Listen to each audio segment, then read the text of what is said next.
La siguiente cuestión destacable es que, aunque su concepción del gobierno de la Iglesia se parecía mucho a un verdadero autogobierno, este resultó ser, por diversos motivos, bastante egoísta. Era igualitario y sin embargo exclusivo. Internamente el sínodo o conventículo tendía a organizarse como una pequeña república, pero una república que, por desgracia, era demasiado pequeña. En relación con la gente de la calle, el conventículo no era una república, sino una aristocracia, y además de la peor clase de todas, la de los elegidos, pues no se basaba en el derecho de nacimiento, sino en otro anterior, incluso al nacimiento, y por tanto era la única nobleza que ni siquiera la muerte podía igualar. Así tenemos, de un lado, entre los puritanos más sencillos, un círculo de auténtica virtud republicana, una repulsa ante el tirano y una defensa de la dignidad humana, y por encima de todo, una llamada a la primera de las virtudes republicanas, la publicidad. Uno de los regicidas, al ser juzgado, lo expresó de un modo que, pese a toda la artificialidad de su escuela, no carece de nobleza. No lo hicimos a escondidas. Pero su idealismo más drástico no hizo nada por recobrar el rayo de luz que antes había iluminado a todos los nacidos a su llegada a este mundo, la fraternidad de todos los hombres por medio del bautismo. Eran, sin duda, como el mismísimo cadalso que el regicida no dudaba en señalar. Puede que les moviera el bien público, pero nunca fueron populares y no parece que nunca se les ocurriera que fuese necesario serlo. Inglaterra nunca fue menos democrática que durante el breve periodo en que fue una república. La lucha con los Estuardo, que es el siguiente pasaje de nuestra historia, surgió de una alianza que muchos podrían considerar accidental entre dos cosas. La primera era la moda intelectual del calvinismo, que afectó a las personas más cultivadas, igual que la reciente moda intelectual del colectivismo. La segunda venía de lejos y era la que había hecho posible aquella fe y probablemente el surgimiento de aquel mundo tan cultivado. La revuelta aristocrática bajo los últimos Tudor fue, podríamos decir, como un hijo y un padre que se unieran para echar abajo un ídolo dorado, uno por odio a la idolatría y el otro solo por amor al oro. Es, al mismo tiempo, la tragedia y la paradoja de Inglaterra, que la pasión eterna pereciera y perdurase en cambio la pasión terrenal, pero lo que es cierto para Inglaterra lo es menos para Escocia, y ese es el sentido de la guerra entre ingleses y escoceses que terminó en Worcester. Los primeros cambios fueron igual de prosaicos en ambos países, un mero saqueo por parte de los varones, e incluso John Knox, aunque se haya convertido en un héroe nacional, fue un político extremadamente antinacional. El partido patriótico en Escocia era el del cardenal Lytton y María Estuardo. Sin embargo, la nueva fe sí se hizo popular en las tierras bajas de Escocia, en un sentido desconocido en nuestro país. Así, en Escocia, el puritanismo era lo principal y se mezclaba con el parlamento y otras oligarquías. En Inglaterra lo principal era la oligarquía parlamentaria y se mezclaba con el puritanismo. Cuando empieza a cernirse la tormenta contra Carlos I, tras el periodo más o menos transitorio en que gobernó su padre, el sucesor escocés de Isabel, los ejemplos más citados señalan las diferencias entre la religión democrática y la política aristocrática. Frente a la leyenda escocesa de Jenny Giddens, la pobre mujer que le arrojó al cura un banco de la iglesia, tenemos la leyenda inglesa de John Upton, el noble que levantó en armas a un condado entero contra el rey. El movimiento parlamentario en Inglaterra era, en efecto, patrimonio casi exclusivo de los nobles y sus nuevos aliados, los mercaderes, unos nobles que bien podían considerarse a sí mismos los verdaderos señores naturales de los ingleses y que no permitían ningún motín entre sus seguidores. Desde luego, no hubo ningún Hapden en el pueblo de Hapden. Podría sospecharse que los Estuardo tomaron de Escocia una idea más medieval y por tanto más lógica de su propia función, pues la nota más característica de su nación era la lógica. Es proverbial que Jacobo I era tan pedante como escocés, y apenas se ha insistido lo suficiente en que Carlos I no era menos pedante, y tenía mucho de escocés. Poseía también otras virtudes de los escoceses, valor, una cierta dignidad natural y afición por los asuntos de intelecto. Al ser medio escocés, era muy poco inglés, y no se le daba bien contemporizar.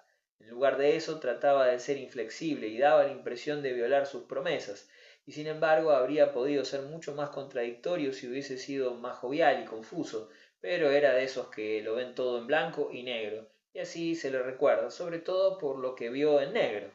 Desde el primer momento batalló con su parlamento como si fuera su enemigo y tal vez incluso como si fuera un extranjero.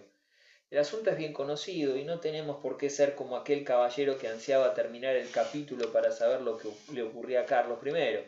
Su ministro, el gran Strangford, fracasó en el intento de fortalecerlo a la manera del rey francés y murió en el cadalso, como un Richelieu fallido.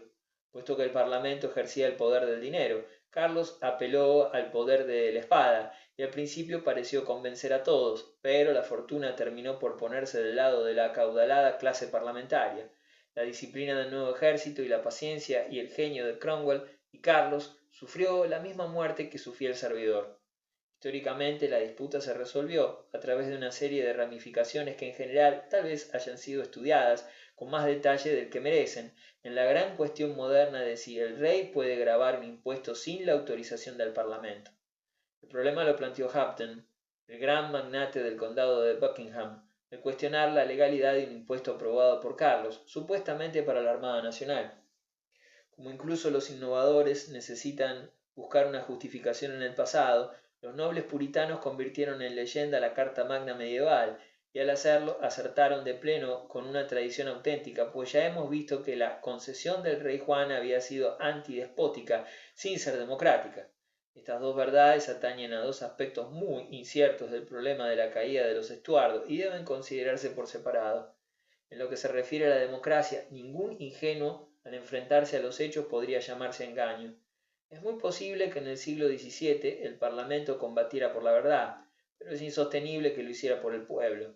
Tras el otoño de la Edad Media, el Parlamento fue siempre activamente aristocrático y antipopular. La institución que prohibió a Carlos I recaudar dinero para los barcos era la misma que antes había prohibido a Ricardo II liberar a los siervos. El grupo que le reclamaba carbón y minerales a Carlos I fue el mismo que después reclamó las tierras comunales de los pueblos. Era la misma institución que 2 generaciones antes había ayudado activamente a destruir no solo algo tan ligado a los sentimientos populares como los monasterios, sino todo aquello que tenía utilidad para el pueblo, como los gremios, las parroquias y los gobiernos locales del comercio y de la ciudad. La labor de los grandes señores puede que tuviera, como de hecho tuvo, un lado más patriótico y creativo, pero fue exclusivamente obra de los grandes señores y llevada a cabo por el Parlamento. La mismísima Cámara de los Comunes se convirtió en la Cámara de los Lores. Pero al considerar el aspecto antidespótico de la campaña contra los Estuardos, nos encontramos con algo mucho más difícil de soslayar y mucho más fácil de justificar.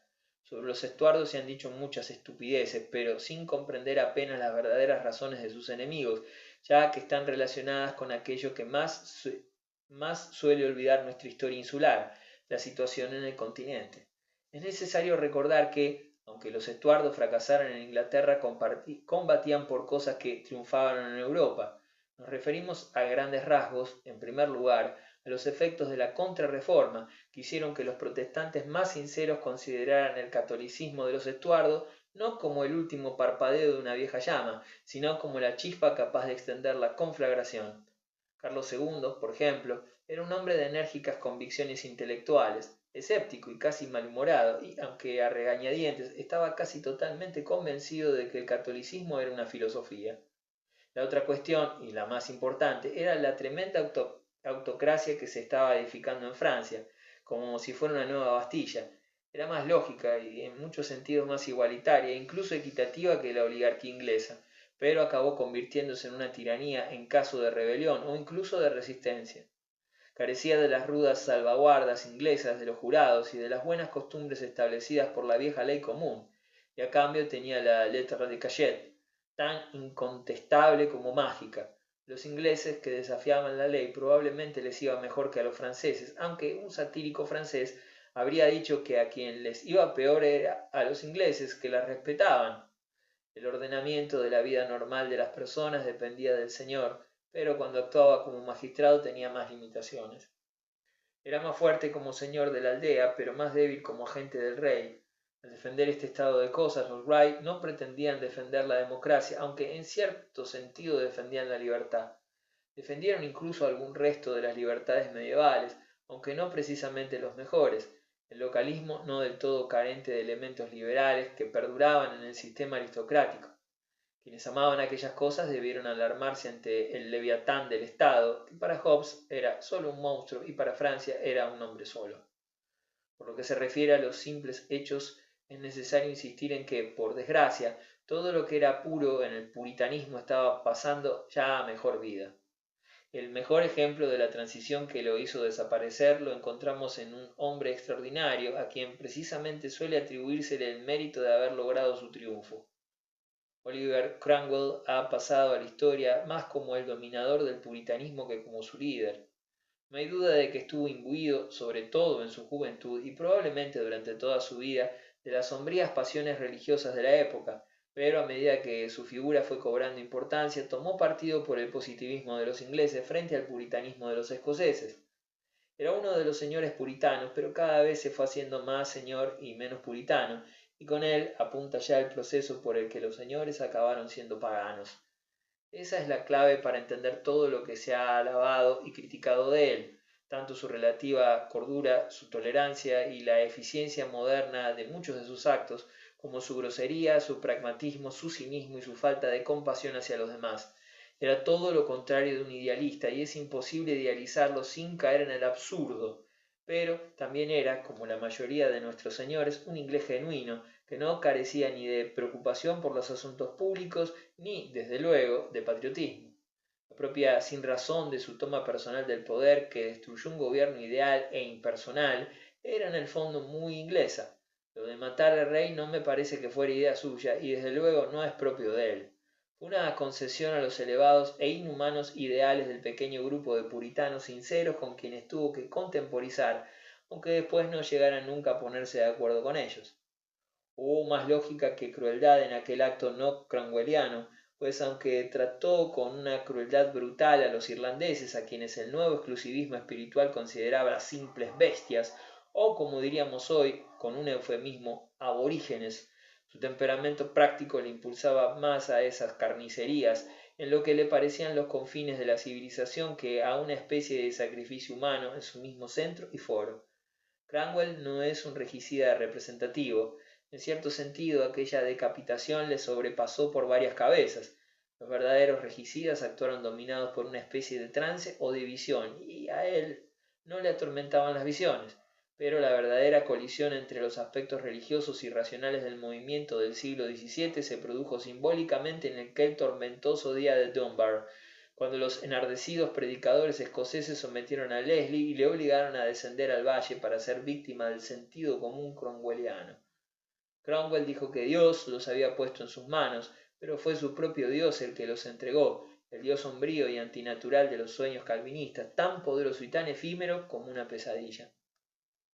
Aquel día no triunfó tanto el puritano como el Wright, el inglés de los compromisos aristocráticos, e incluso lo que siguió a la muerte de Cromwell, la Restauración, fue un compromiso aristocrático, y si me apuran un compromiso Wright. Puede que la multitud se alborozara tanto como los reyes medievales, pero el protectorado y la restauración se parecían más de lo que la gente imaginaba. Incluso cosas muy superficiales que parecieron una liberación no fueron más que una tregua. Así, el régimen puritano se alzó gracias a algo desconocido en la Edad Media, el militarismo. El nuevo y extraño instrumento del que se sirvieron los puritanos para hacerse con el poder fue una tropa profesional y escogida, duramente entrenada y muy bien pagada. Luego la disolvieron y tanto Wright como Tory se opusieron a su regreso, pero su regreso pareció siempre inminente, porque estaba en consonancia con el espíritu severo del nuevo mundo de la guerra de los 30 años. Un descubrimiento es una enfermedad incurable, y habían descubierto que una muchedumbre podía convertirse en un ciempiés de hierro capaz de aplastar a muchedumbres mayores y peor organizadas. Del mismo modo, hubo que rescatar los despojos de la fiesta de Navidad de las manos de los puritanos, aunque más tarde Dickens tendría que volver a rescatarlos de las manos de los utilitaristas, y alguien tendrá que rescatarlos de nuevo de las manos de los vegetarianos y los abstemios. El extraño ejército pasó y se desvaneció casi como una invasión musulmana, pero no sin antes producir ese efecto que siempre ejercen la victoria y el valor con las armas, aun cuando se trate de algo negativo. Señaló un corte decisivo en nuestra historia, supuso el final de muchas cosas y probablemente de las rebeliones populares en nuestro país. Es una especie de símbolo verbal que aquellos hombres fundaran Nueva Inglaterra en América, pues realmente trataron de fundarla aquí. Por una paradoja, hay algo prehistórico en la misma desnudez de su novedad. Incluso las cosas más antiguas y primitivas que invocaban parecieron volverse más primitivas al hacerse más nuevas. Para observar lo que suele llamarse su sábado judío, habrían tenido que lapidar a los judíos más estrictos. Y fueron ellos, y desde luego la época en general, quienes convirtieron un episodio como la quema de brujas en una epidemia. Los destructores y las cosas que destruían desaparecieron al mismo tiempo, pero aún perduran en algo más notable que el insignificante legalismo de los cínicos Wright, que se ocuparon de continuar su labor. Fueron ante todo antihistóricos, como los futuristas italianos, y les rodeaba cierta grandeza inconsciente, por el hecho de que su sacrilegio fuese tan público y solemne como un sacramento. Hasta para ser iconoclastas seguían un ritual. Si lo pensamos bien, el que uno de ellos le cortase la ungida cabeza al hombre sacramental de la Edad Media en Whitehall no fue más que un ejemplo secundario de su extraña y violenta simplicidad, porque otro cegó en los lejanos condados occidentales el espino de Glastonbury, del que había brotado toda la historia de Inglaterra.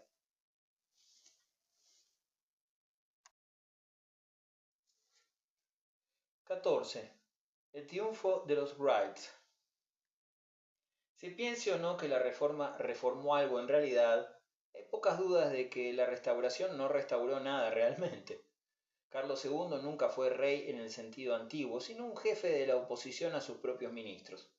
Como era un político inteligente, conservó su puesto oficial, y como su hermano y sucesor fue un político increíblemente estúpido, lo perdió. Pero el trono ya no era solo un puesto oficial, pero el trono ya era solo un puesto oficial más. En muchos sentidos, Carlos II estaba bien dotado para el mundo moderno que acababa de nacer. Parece más un hombre del siglo XVIII que del siglo XVII. Era tan ingenioso como un personaje de comedia, y de comedia de Sheridan, no de Shakespeare. Y aún era más moderno cuando disfrutaba del puro experimentalismo de la Royal Society y contemplaba entusiasmado los juguetes que darían lugar a las terribles máquinas de la ciencia. No obstante, tanto él como su hermano tenían dos puntos en contacto con el bando perdedor, y las tensiones que eso provocaba acabaron por echar a perder sus opciones dinásticas. El primero, cuya importancia disminuyó con el paso del tiempo, era, por supuesto, el odio que suscitaba su religión. El segundo, que creció en importancia al aproximarse el nuevo siglo, eran sus lazos con la monarquía francesa.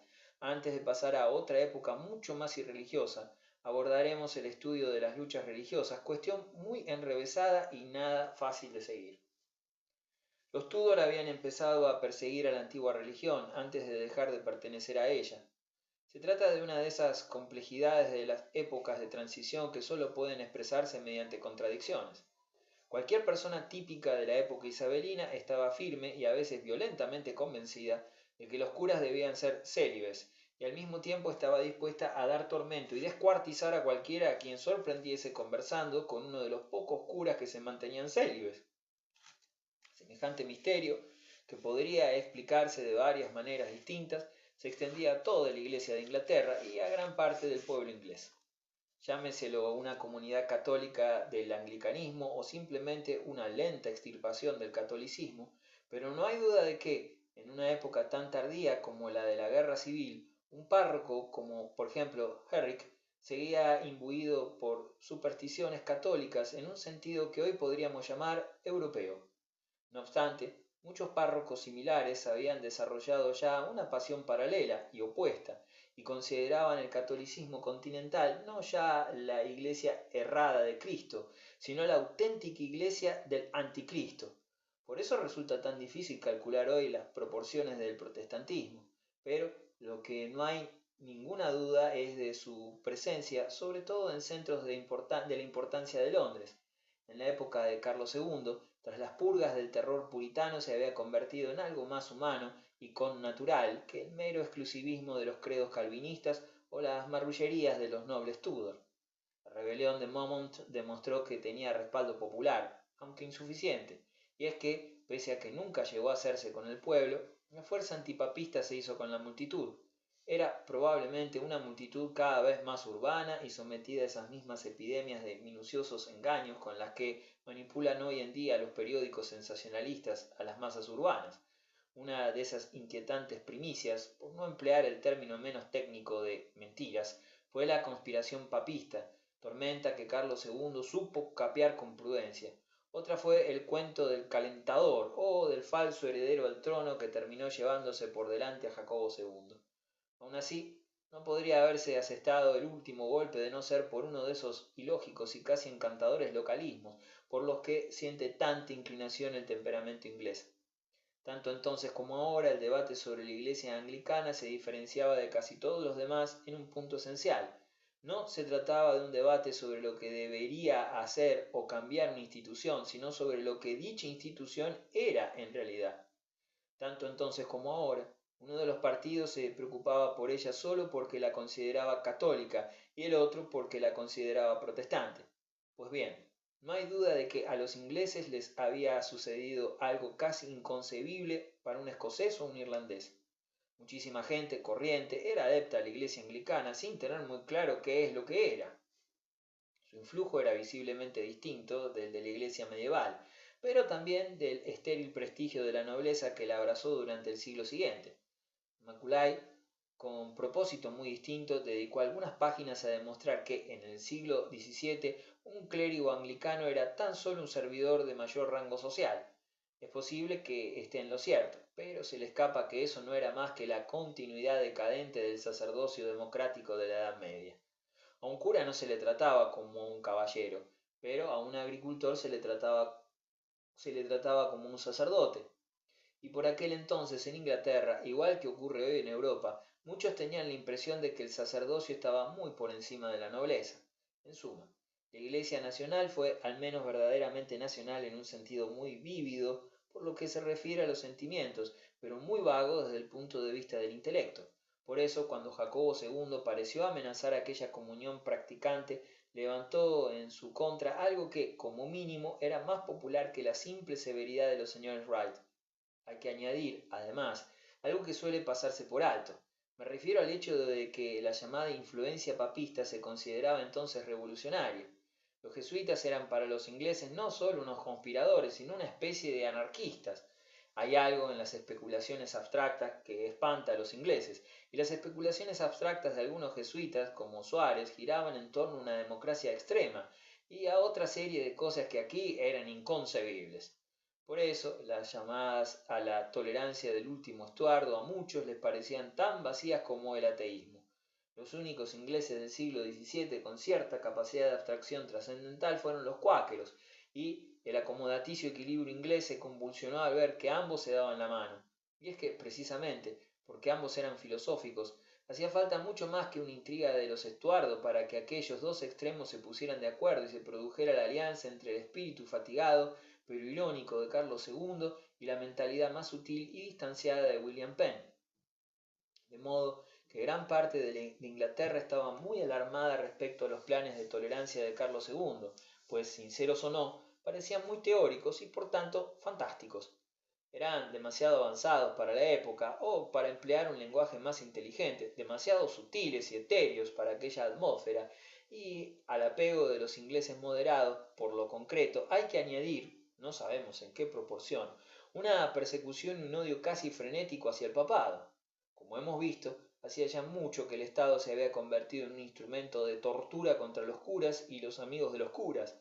Se habla mucho de la revolución, de la revocación del edicto de Nantes, pero los torturadores ingleses nunca tuvieron un edicto tan tolerante que revocar, aunque en la época al menos los torturadores ingleses y los franceses oprimían tan solo una minoría.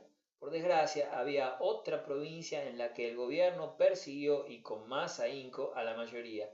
Fue entonces cuando llegó a su cenit y adoptó su carácter más terrorífico ese crimen prolongado que recibía el nombre de Gobierno de Irlanda. Sería demasiado prolijo detallar la tupida red de leyes antinaturales que atenazaron al país hasta finales del siglo XVIII. Baste con decir que la actitud hacia los irlandeses quedó trágicamente ligada y tipificada a nuestra expulsión de los Estuardos, en uno de esos actos que nunca se olvidan. Jacobo II, para escapar de la opinión pública londinense y tal vez de Inglaterra, Buscó refugio en Irlanda y ésta se levantó en armas en su favor. El príncipe de Orange, a quien la aristocracia había ofrecido el trono, desembarcó en ese país con un ejército inglés y holandés, ganó la batalla del Boyne, pero vio cómo el genio de Patrick Sarsfield detenía el avance de su ejército a las puertas de Limerick. El tropiezo fue tan grave que la única forma de restaurar la paz consistió en asegurar la libertad religiosa completa de los irlandeses a cambio de la rendición de Limerick. El nuevo gobierno inglés ocupó la ciudad e inmediatamente rompió su promesa. No cabe añadir mucho más. Que los irlandeses recordaran aquel acto era una trágica necesidad, pero todavía más trágico fue que los ingleses lo olvidaran, pues quien olvida sus pecados vuelve a repetirlos una y otra vez. Pero aquí, una vez más, la posición de los Estuardo era mucho más vulnerable en lo que se refiere a la política secular, y sobre todo a la política exterior. Los aristócratas en quienes recayó el poder tras la Revolución ya habían dejado de tener una fe sobrenatural en el protestantismo, como algo opuesto al catolicismo, pero seguían teniendo una fe muy natural en Inglaterra como algo opuesto a Francia, e incluso, en cierto sentido, en las instituciones inglesas, como opuestas a las instituciones francesas. E igual que aquellos hombres, los menos medievales de la historia podían seguir jactándose de ciertas libertades medievales, como la Carta Magna, el Parlamento y el Jurado. También podían apelar a la auténtica leyenda medieval sobre la guerra con Francia. Un oligarca típicamente dieciochesco como Horacio Walpole se quejaba de que en una vieja inglesa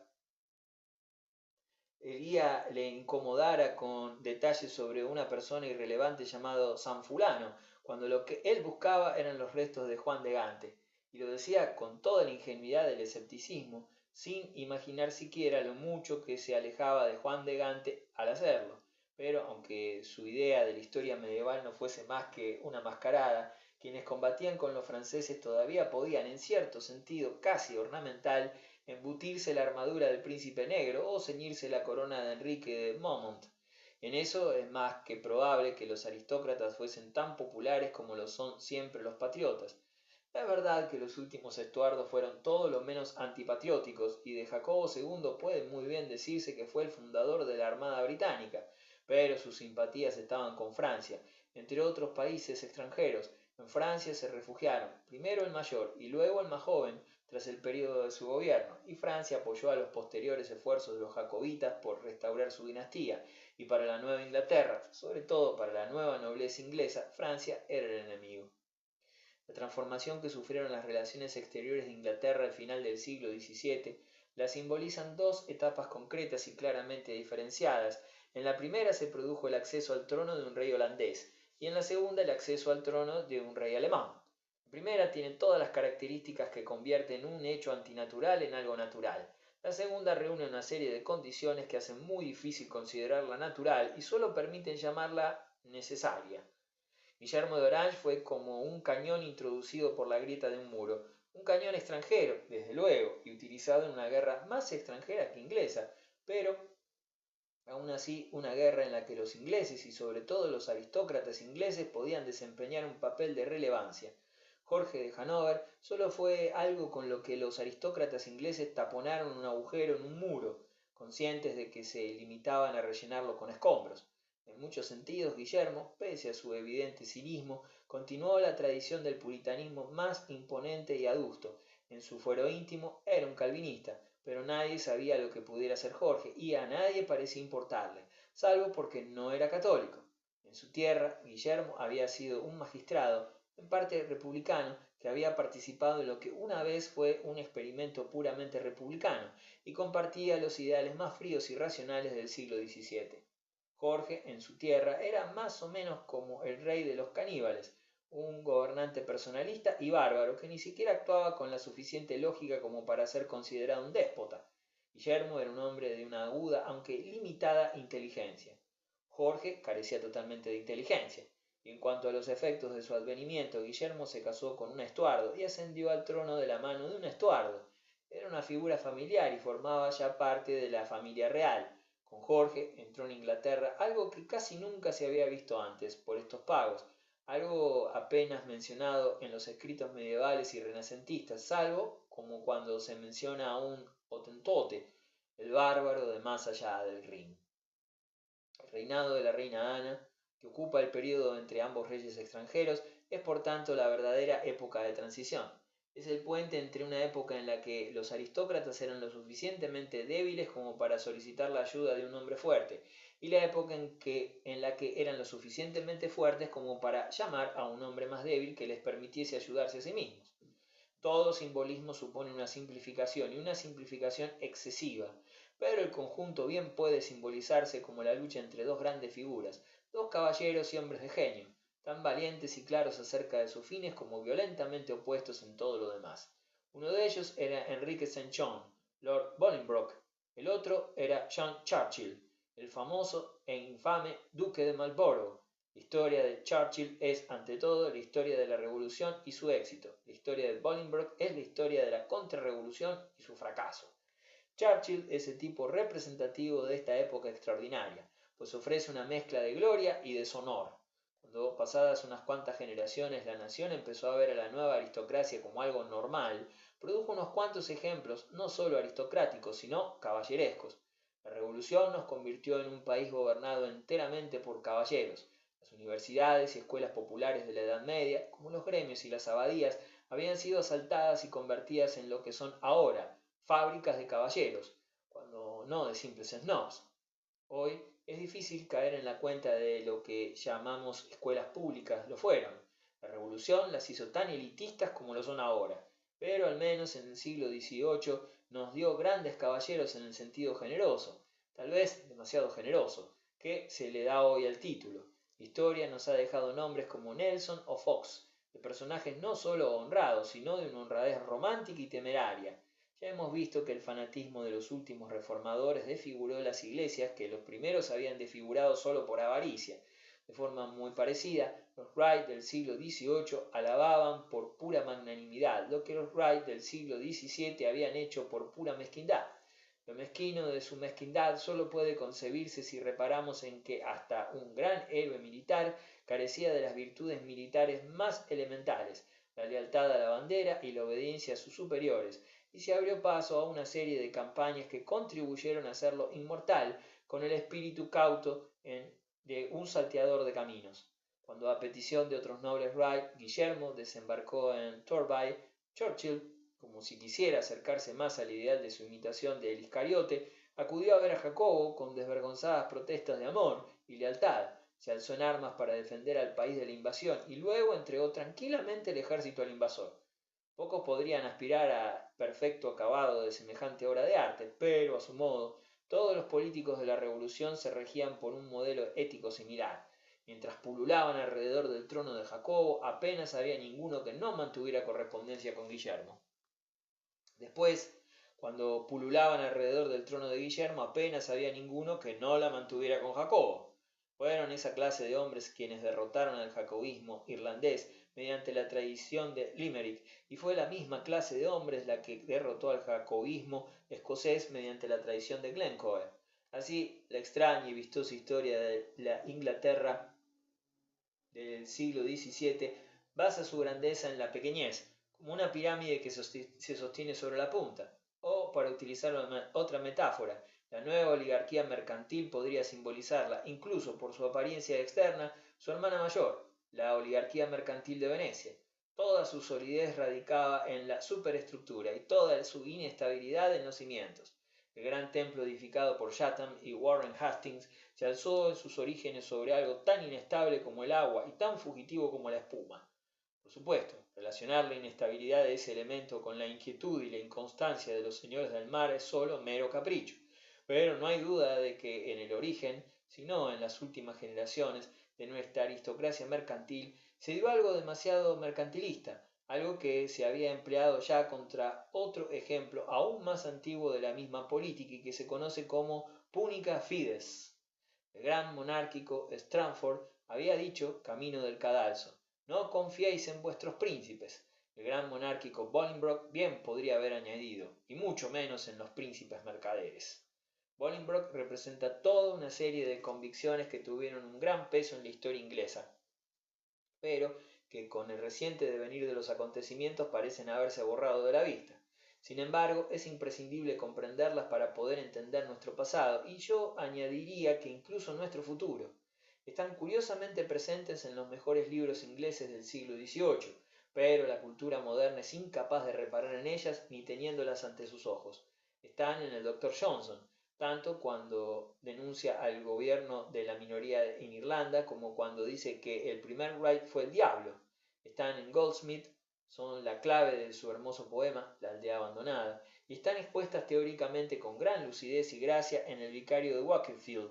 Están en Swift, quien descubrió en ellas un motivo de hermandad intelectual con el propio Bolingbroke, y es muy probable que fueran la opinión predominante en Inglaterra en la época de la reina Ana, pero no solo en Irlanda había empezado a gobernar la minoría. Dicha opinión, expuesta con brillantez por Bolingbroke, tenía muchos aspectos. Quizás el más práctico fuera el hecho de que una de las virtudes del déspota es la distancia. Es el tiranuelo de los campos, quien envenena la vida de los hombres. Sus tesis implicaban la verdad de perogrullo de que un buen rey no solo es algo bueno, sino que probablemente sea lo mejor. Pero también la paradoja de que incluso un mal rey es bueno, pues su opresión debilita a la nobleza y alivia la presión sobre el pueblo. El tirano tortura sobre todo a los torturadores, y aunque es probable que el asesinato de su propia madre no le reportara el alma de Nerón ningún beneficio, no supuso una gran pérdida para su imperio. Bolingbroke tenía una teoría totalmente racionalista del jacobinismo. Era, en otros aspectos, el típico intelectual del siglo XVIII, un libre pensador y un deísta, además de un escritor claro que se ha convertido ya en un clásico. Pero era también un hombre de espíritu aventurero y de un admirable valor político, y trató de romper una última lanza por los Estuardos. Lo derrotaron los grandes nobles Wright, que actuaban en representación del nuevo régimen de la nobleza, y, teniendo en cuenta quiénes fueron los vencedores, es casi innecesario decir que lo derrotaron mediante el engaño. Cuando el insignificante príncipe alemán ascendió al trono, o más bien lo alzaron allí como un muñeco, el gran monárquico inglés partió al exilio. 20 años después reaparece y reafirma su fe lógica y vital en una monarquía popular, y es muy propio de su distinción y de su frialdad intelectual que, en nombre de aquel ideal abstracto, intentara fortalecer al heredero de un rey al que había tratado de oponerse. Y es que siempre fue monárquico, pero nunca un jacobita. Lo que le preocupaba no era la familia real, sino el oficio de reinar, y lo exaltó en su gran obra El Rey Patriota, escrita en el exilio. Aunque estaba convencido de que el nieto de Jorge era lo suficientemente patriota, le habría gustado que fuese mejor rey. Llegada ya a la vejez, hizo un último intento, con instrumentos tan poco prometedores como Jorge III y Lord Bute, y cuando se le rompieron entre las manos murió con la dignidad del Sed Victa Catoni. La gran aristocracia comercial continuó creciendo hasta alcanzar su máximo esplendor, pero si queremos comprender las bondades y los males de su desarrollo, no hay mejor modo de resumirlo que considerar desde el primero hasta el último los golpes de estado frustrados de Bolingbroke. El primero le llevó a firmar la paz con Francia y a romper relaciones con Austria. El segundo volvió a llevarle a firmar la paz con Francia y a romper relaciones, esta vez con Prusia. En el ínterin, la simiente de los nobles prestamistas de Brandenburgo había prosperado tanto que se había convertido ya en ese portento que representa hoy un problema tan grave para Europa. Al final de esta época, Chatham, que encarnaba e incluso creó, al menos en sentido alegórico, lo que llamamos el Imperio Británico, estaba en la cima de su propia gloria y de la de su patria. Representaba en todo a la nueva Inglaterra de la Revolución, sobre todo en aquello que, pese a su gran coherencia, a muchos les parece intrínsecamente contradictorio. Así era un Wright e incluso en algunos aspectos lo que hoy llamaríamos un liberal, igual que lo fue su hijo después, pero era también un imperialista y lo que hoy llamaríamos un patriotero, y es que el partido de Wright era sin duda el partido patriotero. Era un aristócrata, en el sentido en que lo eran todos nuestros hombres públicos, pero también era lo que podríamos llamar enfáticamente un mercantilista, casi podría decirse que un fenicio. En ese sentido tenía rasgos que tal vez contribuyeron a humanizar, aunque no pudieron impedir los proyectos aristocráticos. Lo que quiero decir es que tenía a la clase media de su parte. Quien cayó gloriosamente al expulsar de Quebec a los franceses fue James Wolfe, un joven soldado de bajo rango, igual que fue Robert Clive, un joven empleado de la Compañía de las Indias Orientales, quien le abrió a los ingleses las puertas doradas de la India. Pero uno de los puntos fuertes de la aristocracia dieciochesca fue precisamente que supo imponerse sin fricciones a la burguesía más acaudalada. Por ahí no había de producirse la fractura social. Era un elocuente orador parlamentario y aunque el parlamento estaba tan limitado como un senado, fue uno de los más grandes senadores. La misma palabra nos trae el eco de aquellas nobles frases romanas que empleaban con tanta frecuencia y que puede que sean clásicas, pero en modo alguno frías. En muchos sentidos, nada se alejaba más de toda esa elegante, aunque florida erudición, esa afabilidad patricia y principesca y ese aire de aventura y libertad marineros, que el pequeño estado interior de los mezquinos sargentos instructores de Potsdam, dedicados a forjar simples soldados a partir de simples salvajes, y sin embargo, su jefe supremo era algo así como la sombra que Chatham proyectaba en el mundo, una sombra que era una exageración y una caricatura al mismo tiempo. Los señores ingleses, cuyo paganismo se había ennoblecido mediante el patriotismo, vieron en ellos una deformación de sus propias teorías. Lo que era paganismo en Chatham era ateísmo en Federico el Grande, y lo que en el primero fue patriotismo, en el segundo mereció solo el nombre de prusianismo. La teoría caníbal de una república capaz por naturaleza de devorar a otras repúblicas se había difundido entre la cristiandad. Aquella autocracia y nuestra propia aristocracia se acercaron indirectamente y por un tiempo parecieron unirse en matrimonio, pero no antes de que el gran Bolingbroke hiciera un ademán postrero, como tratando de impedir las amonestaciones. 15. La guerra con las grandes repúblicas. No es posible entender el siglo XVIII mientras consideremos artificial la retórica por el mero hecho de ser artística. En ninguna de las otras artes incurrimos en esta locura. Decimos que un hombre arranca las notas de las teclas de marfil de un piano de madera con mucho sentimiento, o que derrama su alma rasgando una cuerda de tripa de gato tras un adiestramiento tan minucioso como el de un acróbata. Pero todavía nos incomoda el prejuicio de que la forma y el efecto verbales deben ser hipócritas cuando actúan como vínculo entre algo tan vivo como un hombre y una muchedumbre.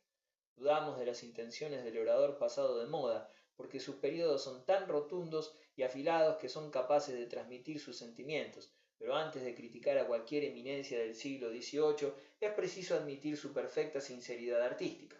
Su oratoria era poesía sin rima, pero tenía la humanidad de la poesía, ni siquiera carecía de métrica. Aquel siglo está lleno de grandes frases, a menudo pronunciadas con motivo de alguna gran ocasión, que llevan consigo el eco y la palpitación del canto, como cuando tratamos de recordar una melodía.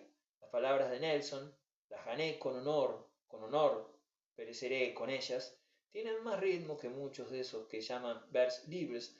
La frase de Patrick Henry, dadme la libertad o dadme la muerte, podría ser un gran verso de Walt Whitman. Una de las muchas perversidades vanidosas de los ingleses consiste en pretender que son malos oradores, pero lo cierto es que el XVIII inglés nos deslumbra por la brillantez de sus oradores. Tal vez en Francia hubiera mejores escritores, lo que no hubo fue una oratoria tan perfeccionada como en Inglaterra. El Parlamento tendría muchos defectos, pero era lo suficientemente sincero como para ser retórico. Era tan corrupto como en nuestros días, pero entonces los ejemplos de corrupción eran, a menudo, auténticos ejemplos que servían como advertencia y no simples modelos que seguir como ocurre hoy.